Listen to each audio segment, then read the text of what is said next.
verse 18, the last verse which we read last time, for I consider that the sufferings of this present time are not worthy to be compared with the glory that is to be revealed to us. जो 18 वचन है, क्योंकि मैं समझता हूँ कि इस समय के दुख और क्लेश उस महिमा के सामने जो हम पर प्रकट होने वाली है कुछ भी नहीं है. So we all go through difficulties and sufferings in our life, and the Apostle Paul himself has gone much more than has had sufferings much more than us, as he describes it, that he was beaten with rods, and he went to prison, and he was having hunger and all sorts of difficulties which we have not faced. But in all this, he says, this is nothing compared to the glory that which is going to be revealed to us.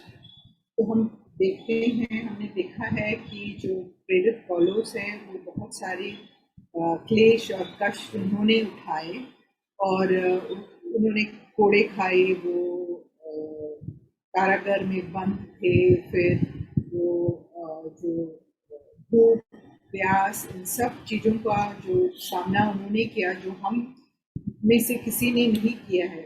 फिर भी उन्होंने कहा कि जो मैं दुख और क्लेश उठा रहा हूँ वो उस महिमा के सामने जो हम पर प्रकट होने वाली है कुछ भी नहीं है. So for him it was he could consider it that way because he was so much gripped with Jesus that he could see that that suffering was nothing compared to the glory that he knew was awaiting him. वो इस प्रकार इसीलिए कह पाए क्योंकि उन्होंने जो यीशु मसीह को जिस प्रकार देखा था वो मानते थे कि यीशु मसीह के सामने ये जो कष्ट है और जो क्लेश वो सामना कर रहे हैं वो कुछ भी नहीं है. So even so in our own lives when we have difficulties and all, only our passion and affection for Jesus will carry us through. और जो हमारे अंदर यीशु मसीह के प्रति प्रेम और प्यार है वही हमें जो भी हम तकलीफ उठाते हैं उसमें से आगे बढ़ने के लिए हमें साहस देता है. Then only we will be reminded about the glory that is awaiting us. Otherwise, we'll always be thinking about our sufferings and our problems, and we'll pity ourselves and blame others. नहीं तो क्या होगा कि हम जो भी क्लेश से गुजर रहे हैं हमारा जो दृष्टि है उसी पर लगा रहेगा और हम सोचेंगे कि मैं क्यों ऐसा मुझे क्लेश उठाना पड़ रहा है और अपने आप पर जो है हम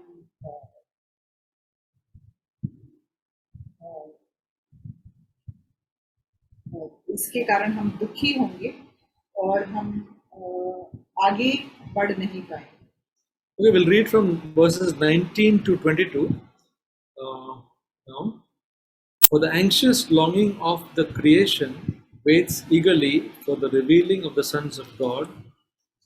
For creation was subjected to futility not of its own will, but because of him who subjected it in hope, that creation itself also will be set free from its slavery to corruption into the freedom of the glory of the children of God. For we know that the whole creation groans and suffers the pains of childbirth together until now.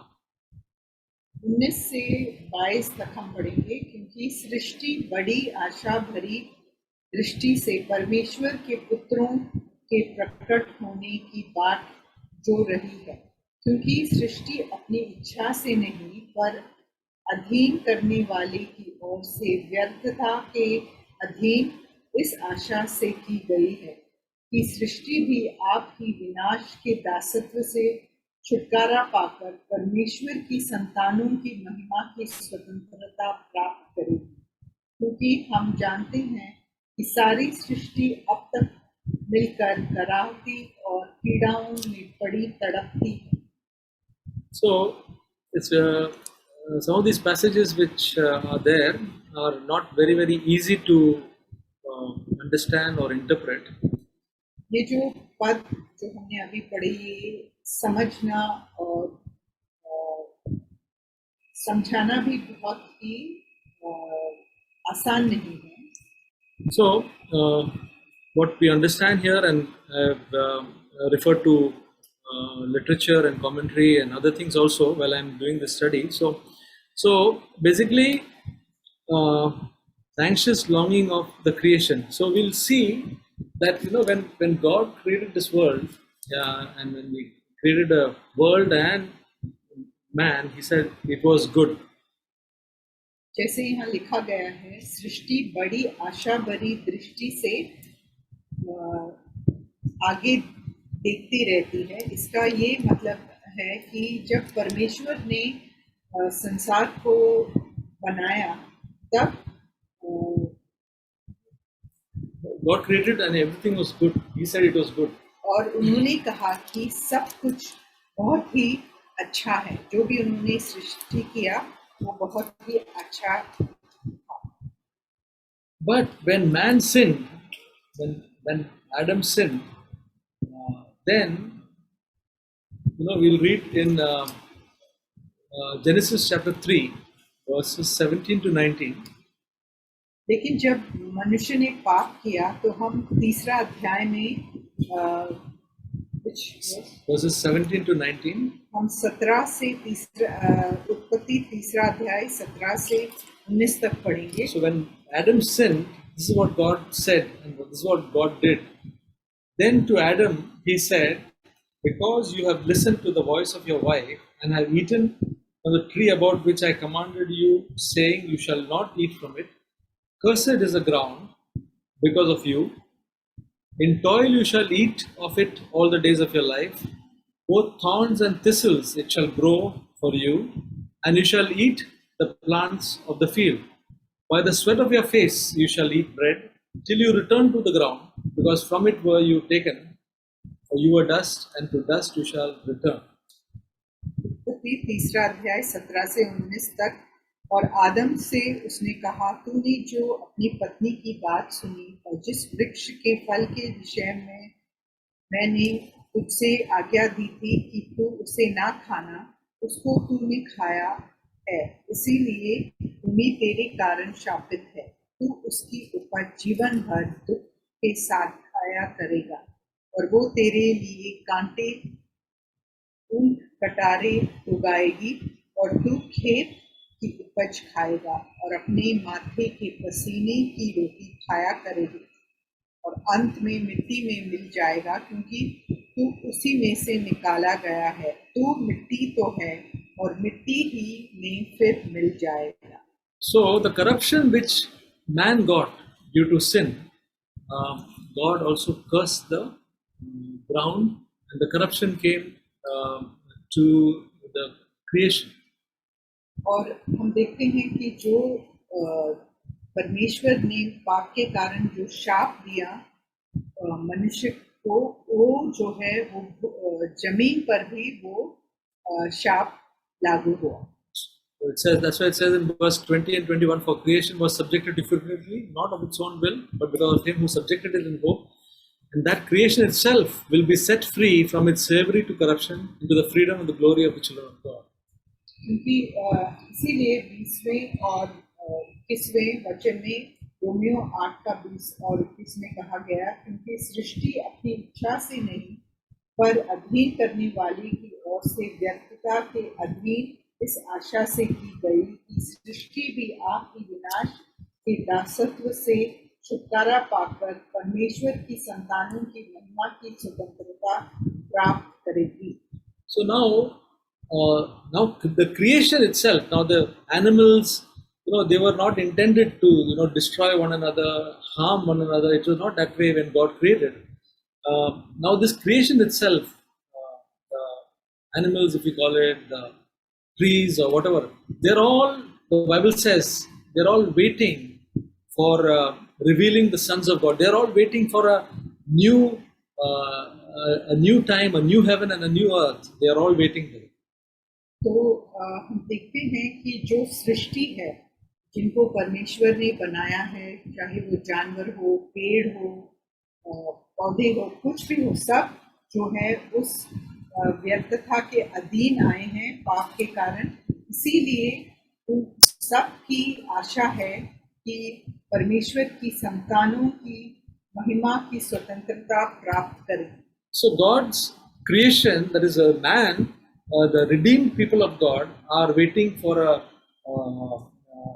are groaning for a new heaven and a new earth. That means we want to.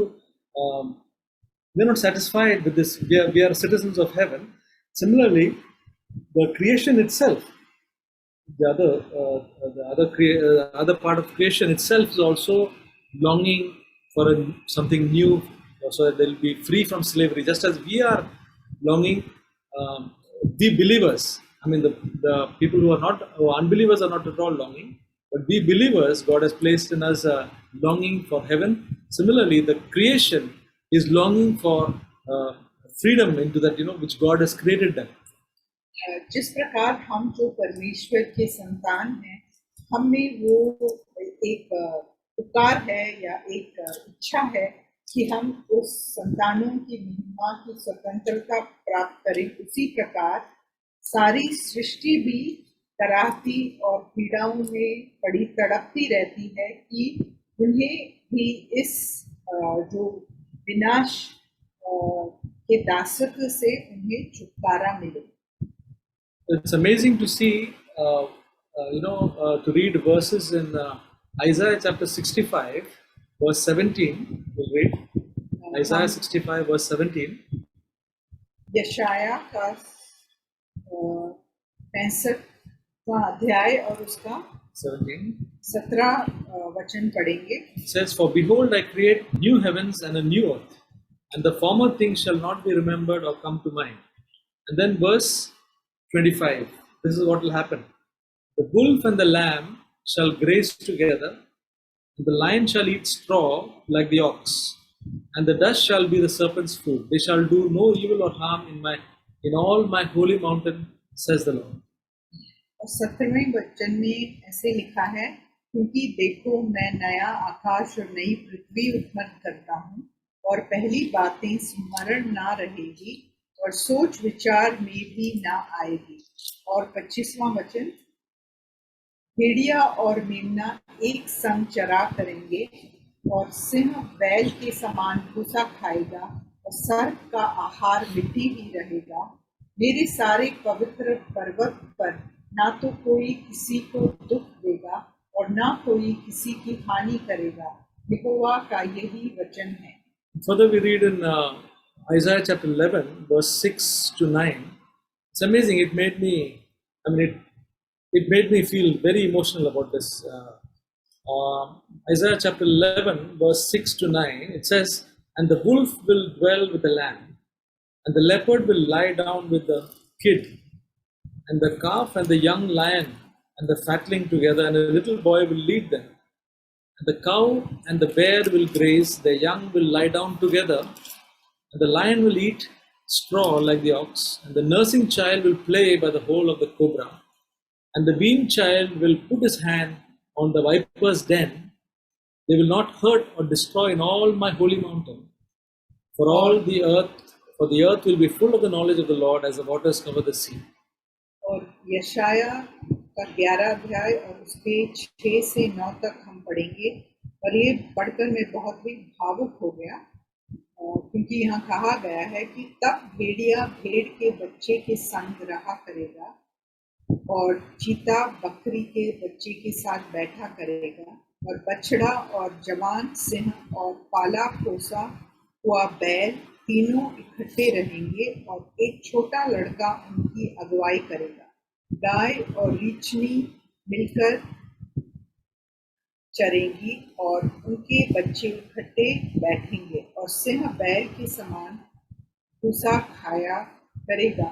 दूध पीता बच्चा कराइत के bill पर खेलेगा, और दूध छुड़ाया हुआ लड़का नाग के बिल के में हाथ डालेगा। मेरे सारे पवित्र पर्वत पर ना तो कोई दुख देगा और ना हानि करेगा, क्योंकि पृथ्वी यहोवा के ज्ञान से ऐसी भर जाएगी जैसा जल समुद्र में भरा रहता है। So this was actually what God intended when He created, when He made the creation. He created man, and He created animals and trees and all that. This was what He intended, but due to sin, everything got corrupted, including the creation. So this is going to come back, and brothers and sisters, we've got a glorious future, and this is what is expected, that we will be with a scene like this. तो हम यहाँ देखते हैं कि कहा गया है कि जो परमेश्वर की इच्छा यही थी जो हमने अभी पढ़ा, लेकिन पाप के कारण जो भी हुआ वो जो विनाश के अधीन हम हो गए। लेकिन प्रभु जो आगे का जो नया पृथ्वी और नया आकाश बनाएगा, तो वहाँ ऐसा ही दृश्य मिलेगा जो हमने अभी जिसके बारे में हमने अभी पढ़ा है। यही प्रभु का उद्देश्य था जब उन्होंने सृष्टि किया।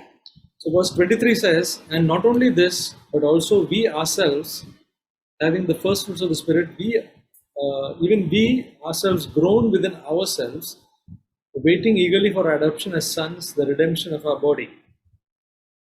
और रोमियो 8:23, और केवल वही नहीं पर हम भी जिनके पास आत्मा का पहला फल है, आप ही अपने में कराहते हैं और नेपालक होने की अर्थात अपनी देह के छुटकारे की बाट जोड़ते हैं। So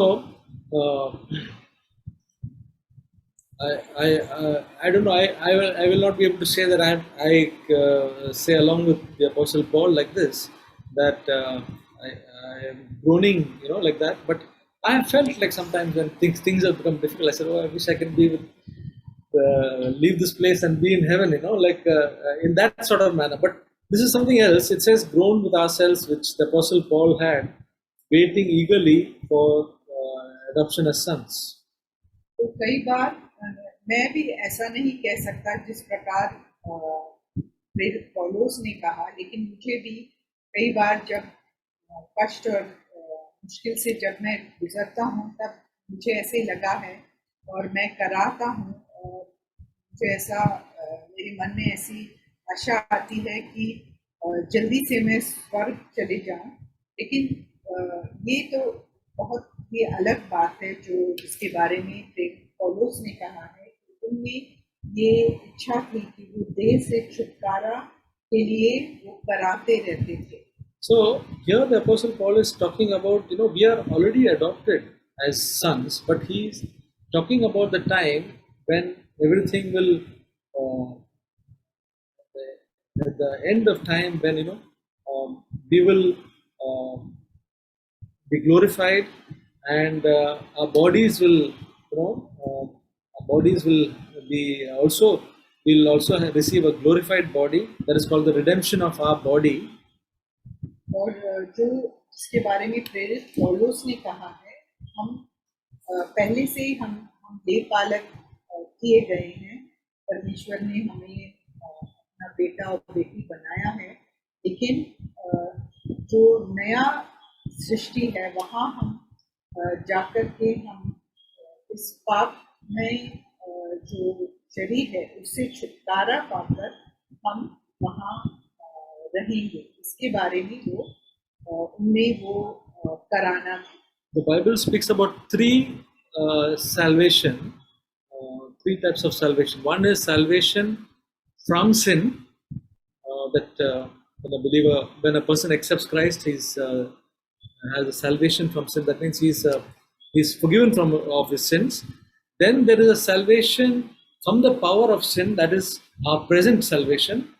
It's an ongoing process from the power of sin. And then there is a salvation without respect to sin. That means to be taken up with Jesus. और तीन प्रकार के जो उद्धार के बारे में परमेश्वर ने वचन में कहा है। जो पहला जो हो चुका है, जो saved from चुका sin, है, saved from sin, पाप से हमें छुटकारा मिल गई है। और दूसरा है जो हमें पाप की शक्ति से हम रोज हम उसका अनुभव करते हैं, उसकी शक्ति से हमें छुटकारा मिलती है। और जो आगे जाकर के हमें इस पापमय शरीर से पूरी तरह हमें छुटकारा to मिलेगा। be with Christ. That is not, there is no question about sin. It's to be with Christ. That is a salvation. वो जो है पाप, वहाँ पाप के बारे में कुछ नहीं कहा गया है, सिर्फ हम परमेश्वर के साथ रहेंगे। So he's talking about this salvation. The third part of it, the salvation, is talking about this, and the redemption of our body. So the Bible says in Philippians chapter 3 verse 21.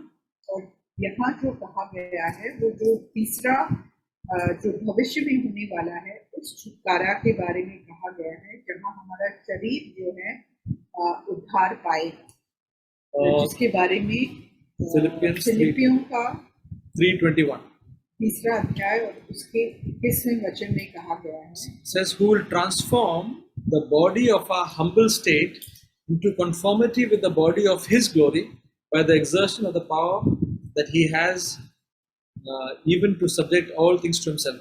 So he says here that our bodies, which, when we are lying in the grave, all the flesh will go out, but he's going to transform this body into the conformity with the body of how Jesus is in glory. So that's what it says. और फिलिपियों तीसरा अध्याय और उसका 21वां वचन, वह अपनी शक्ति के उस प्रभाव के अनुसार जिसके द्वारा वह सब वस्तुओं को अपनी वश में कर सकता है, हमारी दीन देह का रूप बदलकर अपनी महिमा की देह के अनुकूल बना देगा। Verse 24 and 25 says, for in hope we have been saved, but hope that is seen is not hope. For why does one also hope for what he sees? But if we hope for what we do not see, with perseverance we wait for it eagerly. Romeo 8:23 और 24, और केवल वही नहीं पर हम भी जिनके पास आत्मा का पहला फल है आप ही अपने में कराहते हैं। और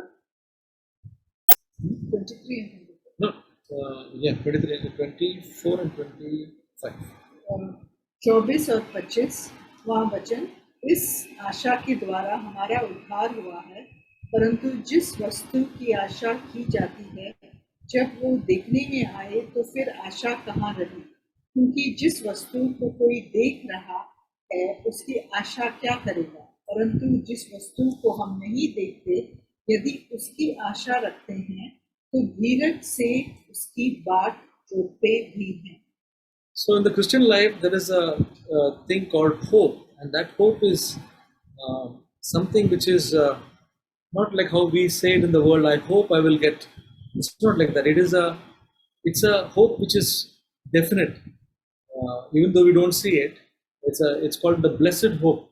तो जो क्रिस्ती जीवन में एक आशा के बारे में कहा गया है, वो इस सांसारिक लोग जैसे कहते हैं कि मुझे आशा है, मुझे ये मिलेगा, ऐसा आशा नहीं है। वो निश्चित आशा है जो जिसे धन्य आशा कहा गया है। So our whole life is dependent on that hope. Every Christian, every child of God is living with that hope. That's why it's not like a non-believer who does not have that hope of seeing Jesus or being with Him. So that this is a very strong hope. Though we don't see, this is a hope which is actually making us day to day go forward in our life. तो ये जो आशा है जो इस संसार के लोग नहीं पा सकते, वो ऐसी आशा है जिसके कारण हम दिन ब दिन हम आगे बढ़ते जाते हैं और प्रभु में हम हर बात के लिए आशा रखते हैं। Hebrews chapter 6 verse 19 and 20. प्राणियों का पुस्तक उसका 6वां अध्याय और 19 और 20वां। This hope we have as an anchor of the soul, a hope both sure and steadfast, and one which enters within the veil, where Jesus has entered as a forerunner for us, having become a high priest forever according to the order of Melchizedek.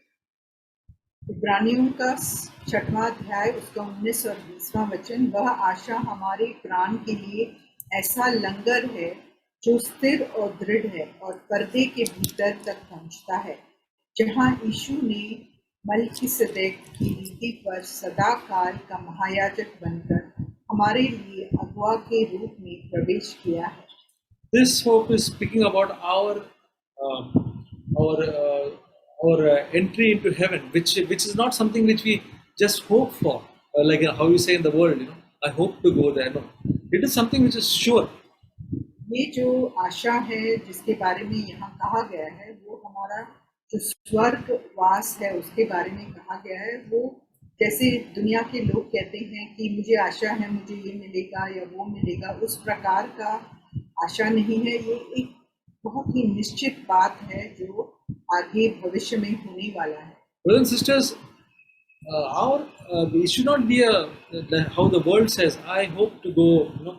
Somebody asks, are you going to heaven, or what you are saying? It should not be a vague reply, but it should be it should be a confident. Today, if anything happens, I will be with the Lord. That should be our testimony. We don't have to boast about it, but that should be our the testimony. Let's say. और हमारी जो साक्षी है वो ऐसा होना चाहिए। अगर हमसे कोई पूछेगा कि क्या आप स्वर्ग में जाएंगे, तो हमें, जैसे दुनिया के लोग कहते हैं शायद मैं जा सकता हूँ, ऐसा नहीं, लेकिन हमें पूरे दृढ़ता से और धीरज से हम कह पाए कि हाँ, अगर आज मैं मर गया तो मैं स्वर्ग में यीशु के साथ होऊंगा। 1 John chapter 3 verse 2 and 3 also speaks about that hope. और जो पहला यूहन्ना है उसका 3रा अध्याय और उसका 2रा और 3रा वचन भी इस आशा के बारे में कहता है। Beloved, now we are children of God, and it has not appeared as yet what we shall be. We know that when He appears, we shall be like Him, because we shall see Him just as He is. And everyone who has this hope fixed on Him purifies himself just as He is pure.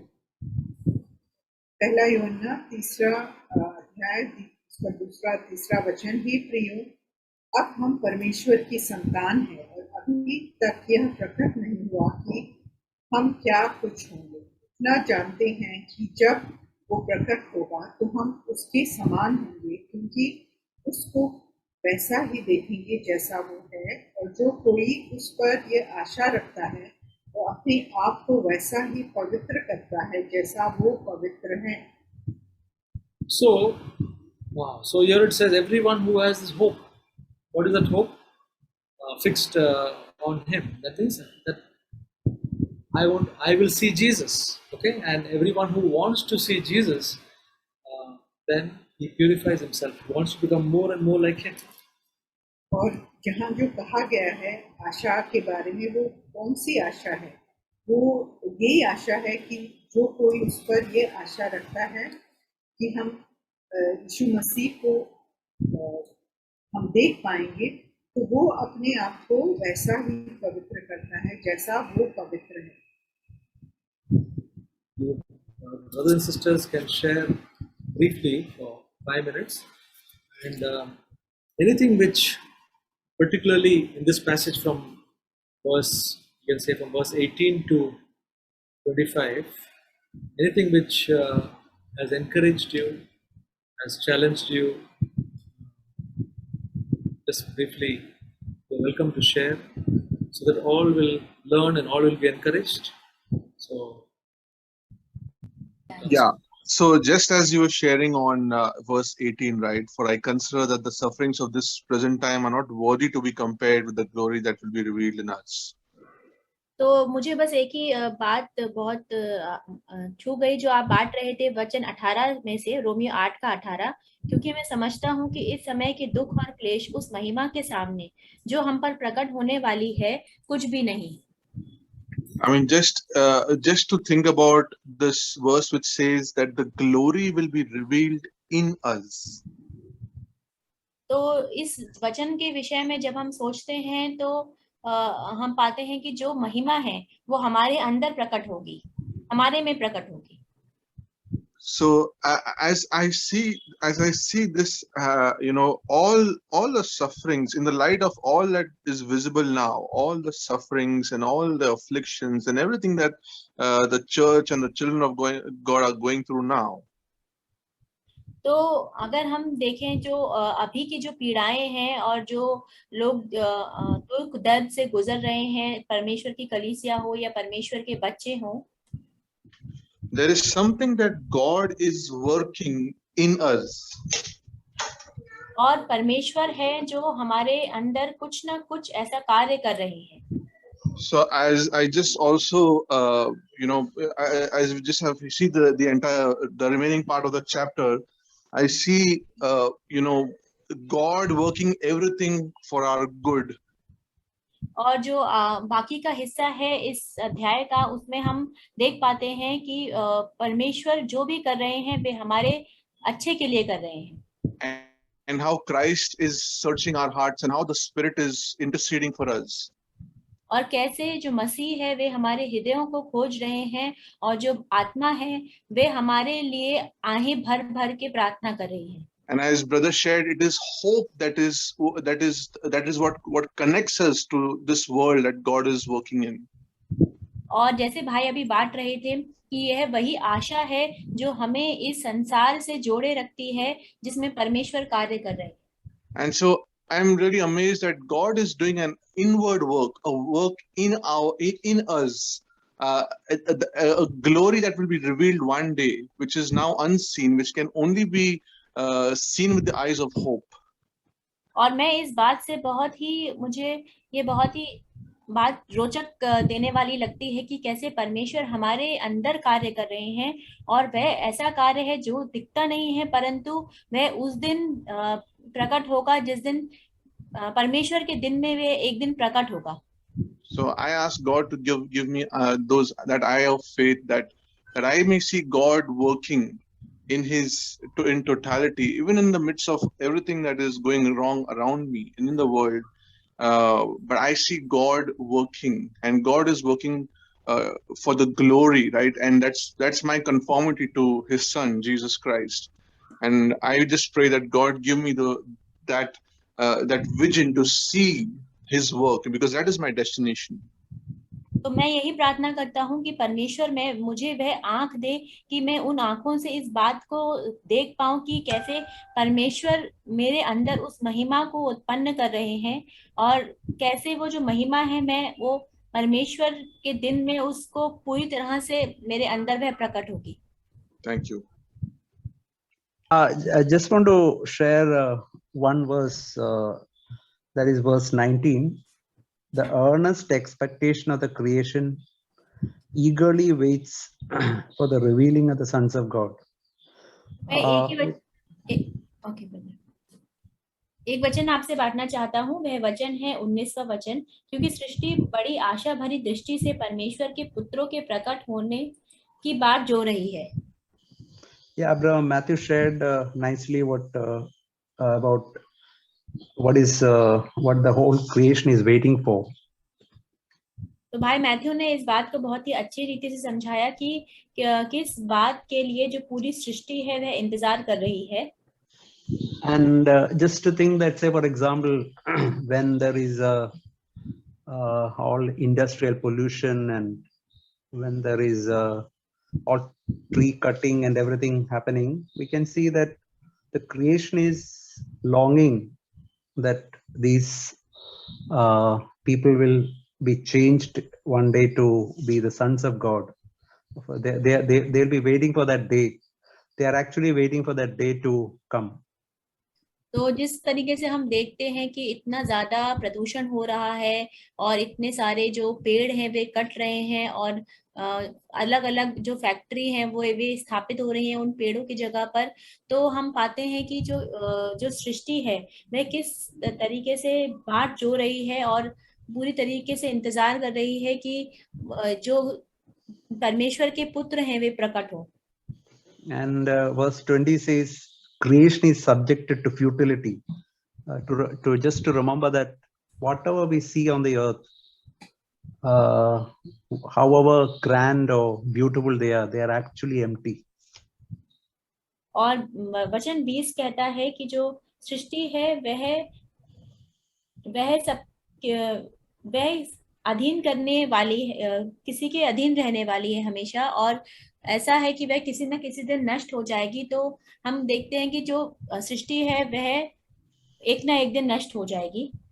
Yeah, because that corruption is happening every day, but we are going to have a new heaven and new earth where that corruption is not there. और यह जो भ्रष्टाचार है वह बढ़ता ही जा रहा है, परंतु हमारे अंदर यह आशा है कि एक दिन हम नया पृथ्वी और नया स्वर्ग देखेंगे जिसमें यह भ्रष्टाचार नहीं होगा। So actually, as we read in the following passages, our longing should be, Lord, I want to come to that. I want to be a part in that new heaven and new earth.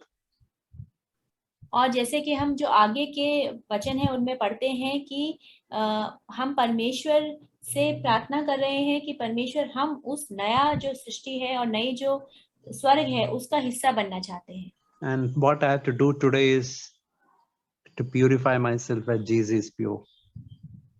और मुझे आज के दिन क्या करना है, मुझे अपने आप को शुद्ध करना है जैसे यीशु मसीह खुद शुद्ध है। Share just a few verses which speak about the condition of this earth now. We see in Isaiah chapter 24 and verse 1, where it says, "Behold, the Lord lays the earth waste, devastates it, distorts its surface, and scatters its inhabitants." तो मैं एक कुछ आपसे बांटना चाहती हूँ जो इस संसार के जो अभी की स्थिति है उसको बताता है। वह है यशायाह के 24वें अध्याय का पहला वचन। वह कहता है, सुनो, यहोवा पृथ्वी को निर्जन और सुनसान करने पर है, वह उसको उलटकर उसके रहने वालों को तितर बितर करेगा। And in verse 3 onwards also it says, "The earth will be completely laid waste and completely despoiled, for the Lord has spoken this word. The earth moans and withers, the world fades and withers. The exalted of the people of the earth fade away. The earth is also polluted by its inhabitants, for they transgressed laws, violated statutes, broke the everlasting covenant. Therefore a curse devours the earth, and those who live in it are held guilty. Therefore the inhabitants of the earth are burned, and few men are left." तो वचन 3 से हम देखते हैं, वहां लिखा है, पृथ्वी शून्य और सत्यानाश हो जाएगी, क्योंकि यहोवा ही ने यह कहा है। पृथ्वी विलाप करेगी और मुरझाएगी, जगत कुमलाएगा और मुरझा जाएगा, पृथ्वी के महान लोग भी कुमला जाएंगे। पर पृथ्वी अपने रहने वालों के कारण अशुद्ध हो गई है, क्योंकि उन्होंने व्यवस्था का उल्लंघन किया और विधि को पलट डाला और सनातन वाचा को तोड़ दिया है। इस कारण पृथ्वी को शाप ग्रसेगा और उसमें रहने वाले दोषी ठहरेंगे, और इसी कारण पृथ्वी के निवासी भस्म होंगे और थोड़े ही मनुष्य रह जाएंगे। In verse 19 onwards also it says, "The earth is broken asunder, the earth is split through, the earth is shaken violently, the earth reels to and fro like a drunkard, and it totters like a shack, for its transgression is heavy upon it, and it will fall never to rise." और 19वें वचन से लेकर हम देखते हैं, वह मतवाले की नाई बहुत डगमगाएगी और मचान की नाई डोलेगी, वह अपने पाप के बोझ से दबकर गिरेगी और फिर न उठेगी। उस समय ऐसा होगा कि यहोवा आकाश की सेना को आकाश में और पृथ्वी के राजाओं को पृथ्वी ही पर दंड देगा। वे बंधुओं की नाई गड्ढे में इकट्ठे किए जाएंगे और बंदीगृह में बंद किए जाएंगे, और बहुत दिनों के बाद उनकी सुधि ली जाएगी। Till 22 ना सिस्टर? Yes, 23. तब चंद्रमा संकुचित हो जाएगा और सूर्य लज्जित होगा, क्योंकि सेनाओं का यहोवा सिय्योन पर्वत पर यरूशलेम में अपनी प्रजा के पुरनियों के सामने प्रताप के साथ राज्य करेगा। Yeah, just like we heard that sin, because of sin, the curse has come on this earth, and it's going to be destroyed. There's no hope for us on this earth, but God has given us this hope which we do not see now, but we have His word, And because we have His word, we know His hope is definite, and He will fulfill what He has promised. तो जो पाप है उसके वजह से जो पृथ्वी है उसका नाश किया जाएगा, और इस पापमयी पृथ्वी के लिए कुछ आशा नहीं है, परंतु हमारे लिए आशा है, क्योंकि परमेश्वर का वचन कहता है कि हमारी आशा परमेश्वर पर है। We don't see that hope, but God's word has given us the promise, so we can believe that what God said will be true. और वह जो आशा है वह हमें अभी दिखती नहीं है, परंतु परमेश्वर ने अपने वचन में हमें यह वायदा दिया है कि हमारी आशा परमेश्वर के ऊपर है।